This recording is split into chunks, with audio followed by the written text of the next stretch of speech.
That is why today I will also declare a national energy emergency. We will drill, baby, drill.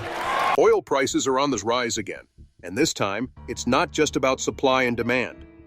A combination of falling U.S. crude inventories, increased geopolitical pressure, and the threat of more U.S. sanctions is creating turbulence across global energy markets. What's unfolding is a complex picture that blends policy, economics, and international politics. And it's already pushing oil prices to their highest level in nearly a month. According to government data released this week, U.S. crude oil and fuel inventories dropped significantly more than expected. This news alone would typically be enough to cause prices to move, but the timing of this data comes as the United States intensifies its pressure on countries importing oil from Venezuela and Iran. President Donald Trump has issued a new executive order that authorizes 25% tariffs on any country that continues to buy oil from Venezuela. And it's not just a threat. Traders are already reacting. The figures from the U.S. Energy Information Administration show that crude inventories fell by 3.3 million barrels last week, bringing the total down to around 433.6 million barrels. That's more than 3 times the draw analysts had predicted. Gasoline and distillate stocks also declined, indicating strong demand or reduced supply, or both. While the drop in inventories is certainly a factor, markets have their eyes on something bigger: the potential consequences of Trump's latest tariff decisions. On Monday, he signed off on a blanket 25% tariff for all imports from any nation that continues buying Venezuelan oil or liquid fuels. This move, paired with earlier sanctions on Iranian oil exports, is starting to have real effects. On Tuesday, reports showed that trade in Venezuelan oil to China, Venezuela's largest customer, had stalled. Chinese refiners are now waiting for signals from Beijing, unsure whether they'll be instructed to stop buying altogether or find workarounds. These are not small deals we're talking about. Oil is Venezuela's main export, and the country depends on those sales to keep its fragile economy afloat. According to analysts at Barclays, this could have serious consequences for Venezuela. If the U.S. tariffs discourage enough buyers, the country could be forced to shut down up to 400,000 barrels per day in oil production. That would be more than half of Venezuela's total exports. Economically, it could translate into a loss of nearly $5 billion, or over 10% of the nation's entire GDP. It's not just Venezuela feeling the heat. The U.S. has also imposed new sanctions on Iran, targeting specific entities and vessels that have helped move oil to Chinese refiners. One of the companies named is Shuguang Luqing Petrochemical, a refinery based in China's Shandong province. These added restrictions mean that even nations trying to continue trading with Iran are finding it harder to do so. Analyst Ashley Kelty from Panmure Liberum noted that the physical oil markets are tightening as flows shift due to these restrictions. In other words, oil that was once heading to China or India from Venezuela and Iran may now have no clear destination. That's making it harder to predict supply and putting upward pressure on prices. Amid this instability, OPEC Plus is reportedly considering an increase in production to compensate for the potential loss of up to 1.5 million barrels per day from Iranian exports. Jorge Leon from Rystad Energy suggested that producers may be quietly preparing to ramp up output to prevent a major global price shock, especially if Venezuelan and Iranian barrels are taken off the table all at once. Despite these efforts, prices have already started climbing. Brent crude, the international benchmark, was trading just under $74 per barrel, the highest since late February.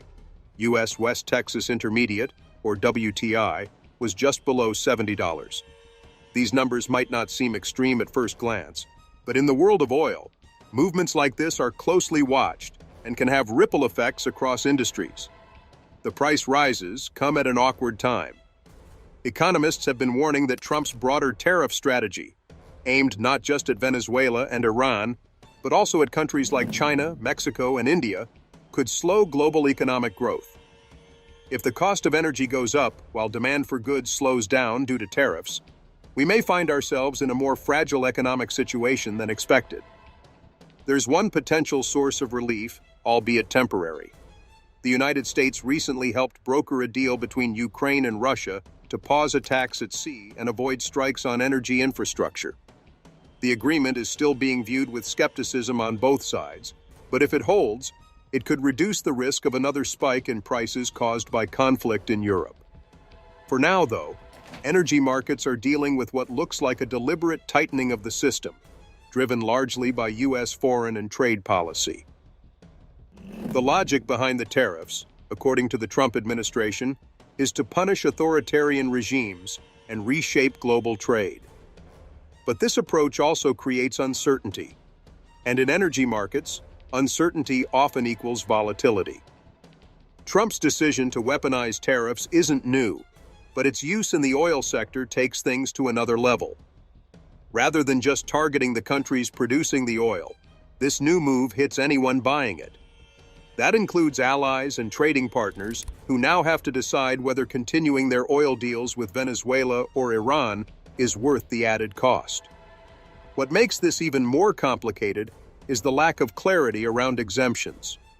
Some countries are reportedly lobbying Washington to be excluded from the tariffs, arguing that their national energy security depends on diversified sources. Whether those exemptions will be granted, and how consistently, is anyone's guess. Meanwhile, analysts are split on what happens next. Some say this could be the beginning of a sustained climb in oil prices, especially if supply continues to be disrupted. Others believe the pressure from higher prices and slower global demand could balance each other out, keeping prices from rising too steeply. Priyanka Sachdeva, a market analyst at Philip Nova, said that the current rise in oil prices is likely temporary.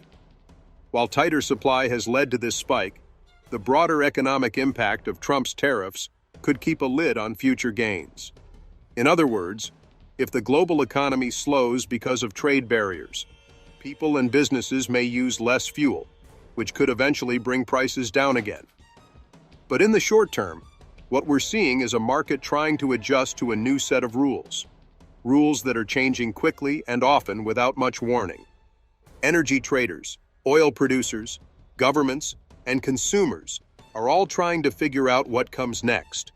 And it's not just about fuel prices at the pump.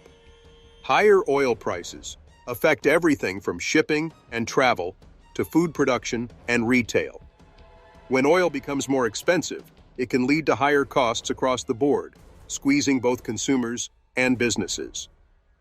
Ultimately, Trump's latest move adds another layer of complexity to a global oil market already shaped by tight supply chains, regional conflicts, and post-pandemic recovery efforts. The decision to tie tariffs directly to oil trade marks a shift in how the U.S. is using economic pressure, and the rest of the world is watching closely. In Canada, the economic consequences of new U.S. tariffs are already starting to show. What began as a political move from the White House is now being felt in real ways by Canadian workers, families, and communities, especially in the country's steel and aluminium sectors. So far, around 200 Canadian workers have already been laid off, mostly from companies directly tied to the steel and aluminium industries. Union leaders are warning that this is just the beginning. With more tariffs expected to go into full effect on April 2nd, some fear that tens of thousands of workers could be affected. The United Steelworkers Union, North America's largest private sector union, represents over 225,000 workers in Canada alone. Its national director, Marty Warren, says the union has been hearing from members across the country about job losses, hiring freezes, and production slowdowns. He described the situation as a growing crisis that could soon become a tidal wave. Among the companies already impacted is Canada Metal Processing Group. In February, even before the tariffs officially took effect, the company announced that it would be reducing its workforce by 140 employees. A company spokesperson confirmed the decision was directly related to concerns about incoming tariffs from the United States. Those fears have since become reality. The cuts at Canada Metal Processing Group are a mix of permanent and temporary layoffs early retirements, and reductions in working hours through a work-sharing program. The company has also frozen all hiring for the foreseeable future, which is another sign of just how serious the situation is becoming. Ontario-based Algoma Steel, another major player in Canada's steel industry, has also confirmed layoffs. According to CEO Michael Garcia, around 20 workers have already been let go, with more potentially on the way if the company cannot secure more Canadian buyers to make up for lost American orders. The human impact of all this is already visible.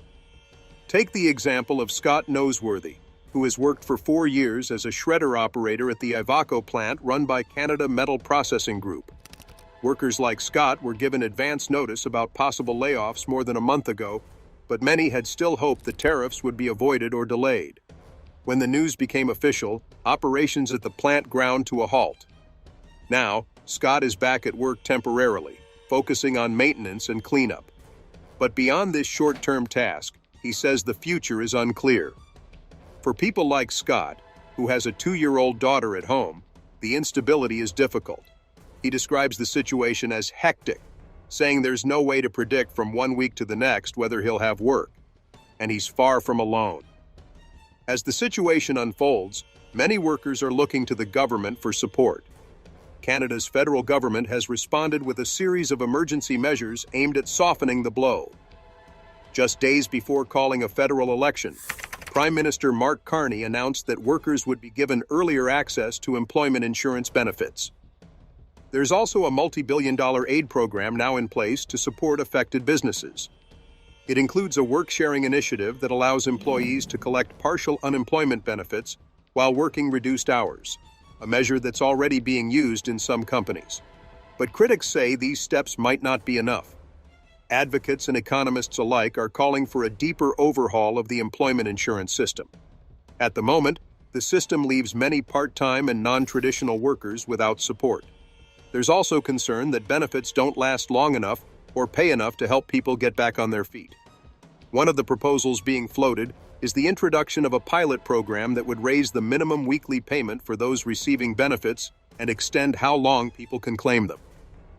Economists like Armin Yalnizyan, who holds a fellowship focused on the future of work, believe changes like this are both feasible and necessary, especially during an election campaign when Parliament isn't sitting and urgent action can be taken more easily.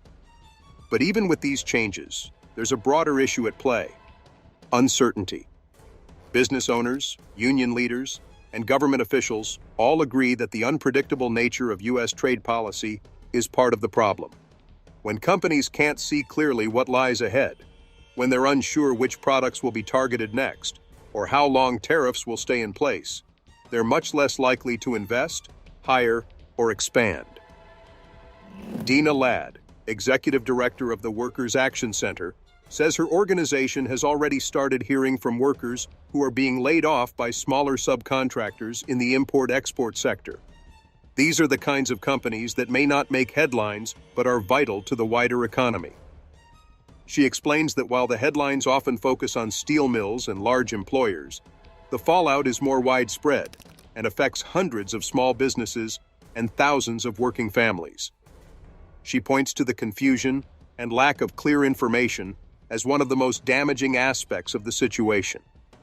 When companies don't know how tariffs are going to be applied, or whether exceptions will be made, they often respond by cutting costs, and unfortunately, that usually starts with cutting jobs. What's especially difficult for many in the industry is that these disruptions come at a time when demand for steel and aluminum was relatively stable. The sectors were not in crisis before the tariffs. Many plants were running efficiently, with steady output and a secure place in the North American supply chain.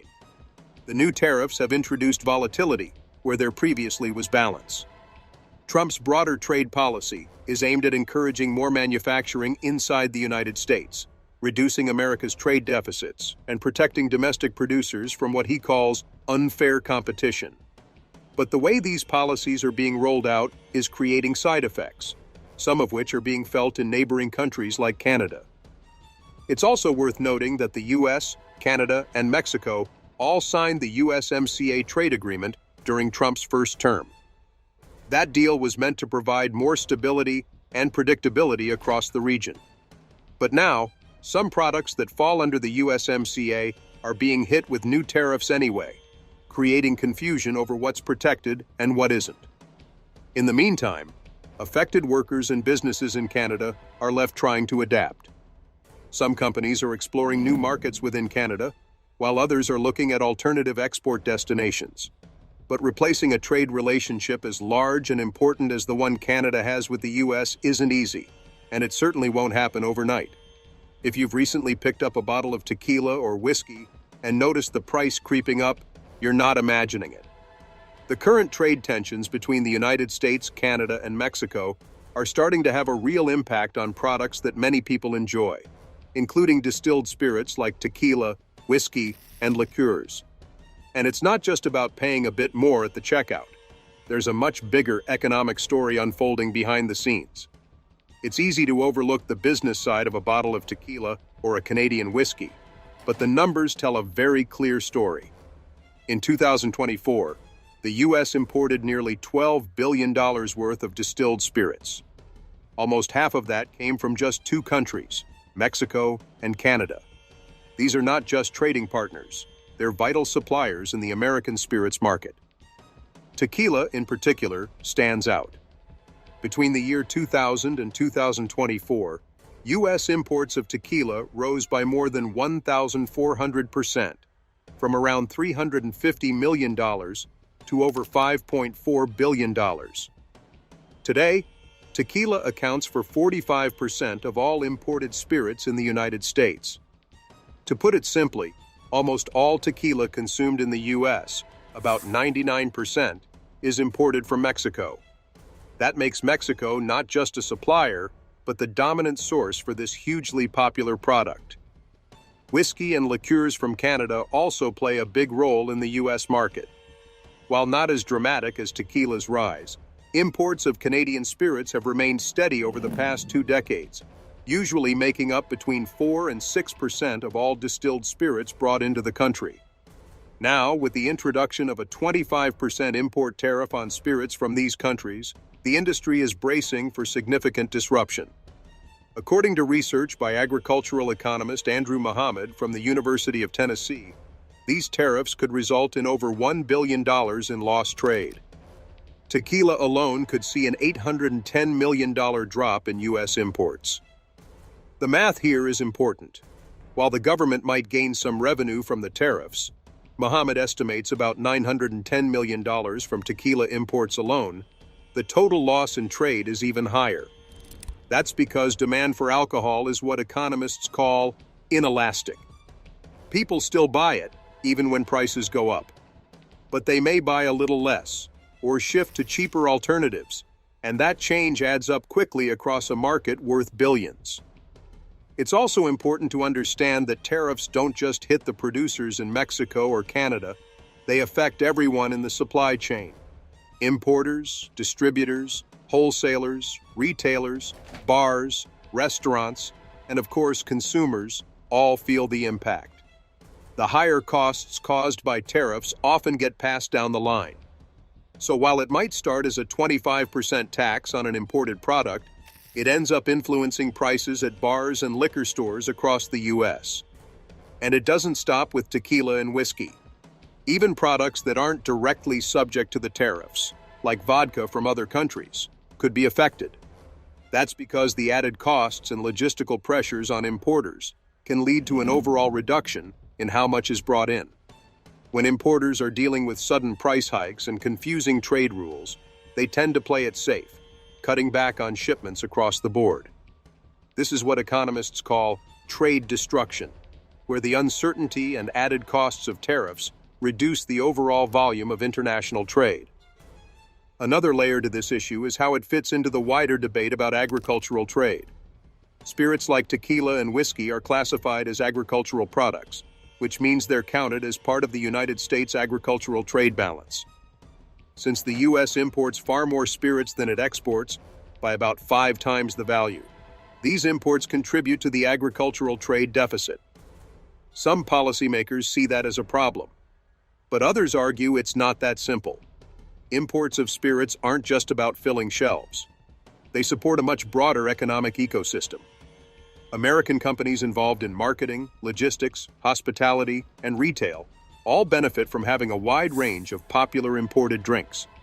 When people buy tequila at a bar or a bottle of Canadian whiskey from the store, they're also supporting local jobs and businesses in the U.S.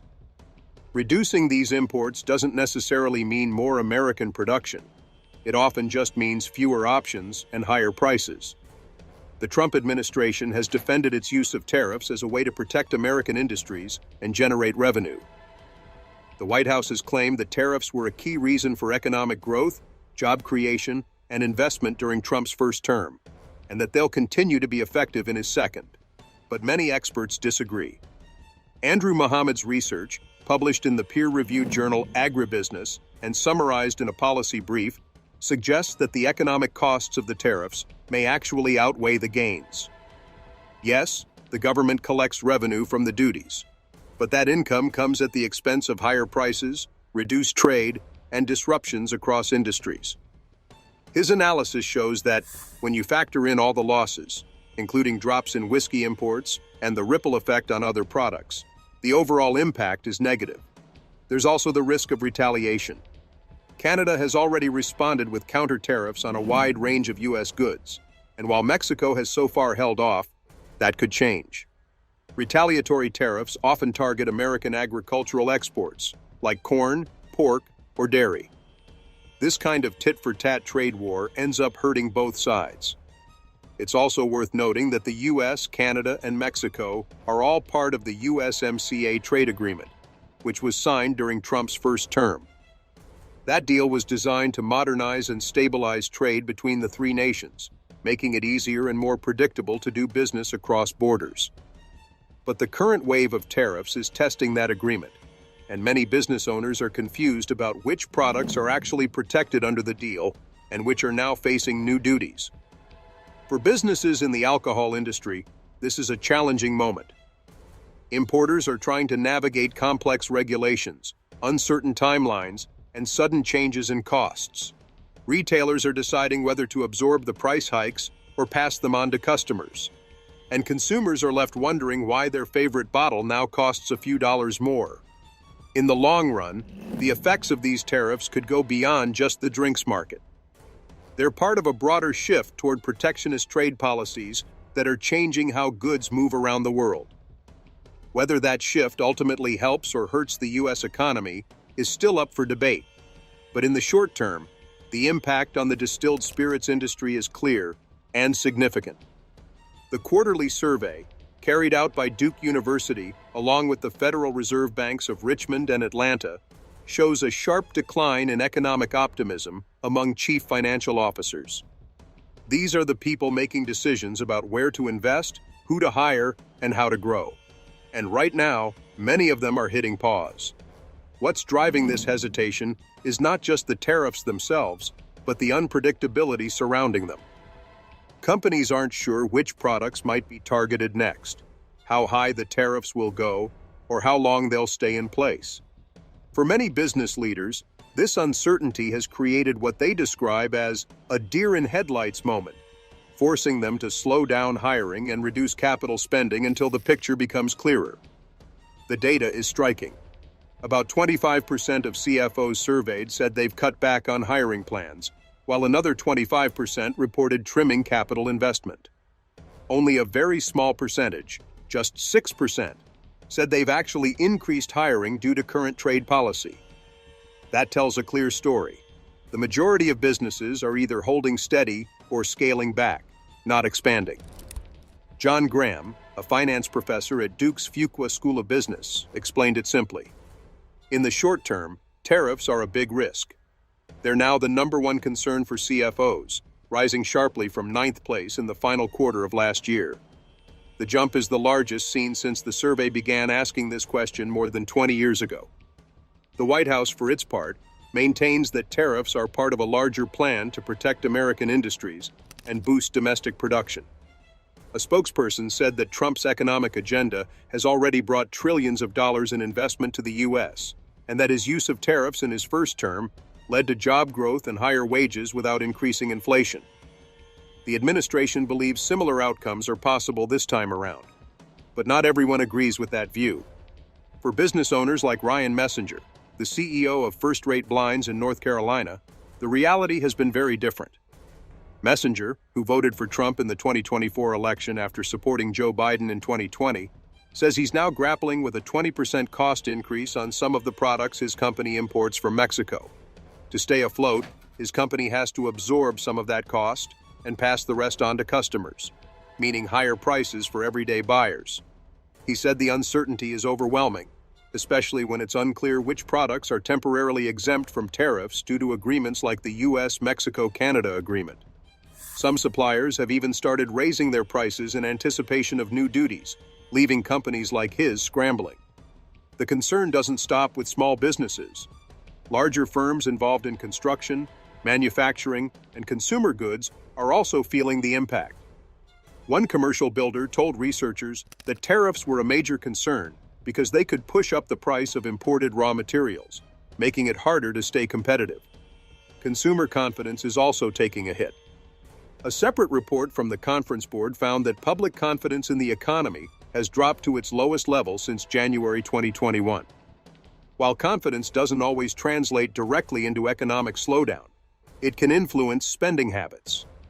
If people start worrying about the future, they tend to hold off on big purchases, and that hesitation can ripple through the economy. Former Trump advisor Stephen Moore said that the problem is not just the tariffs themselves, but how they're being communicated. He believes that uncertainty and mixed signals from policymakers are what's causing businesses and consumers to pull back. He added that if people stop spending, the real economy will start to suffer, and that's the real danger. Moore also offered some political advice to Republicans. Stop talking so much about tariffs and focus instead on passing tax cuts. His concern is that the prolonged focus on trade battles could cause unnecessary harm to the economy and overshadow other parts of the administration's agenda. As the April 2nd deadline for more tariffs approaches, many companies are in wait-and-see mode. Some are preparing contingency plans, while others are simply hoping that policy clarity will come soon.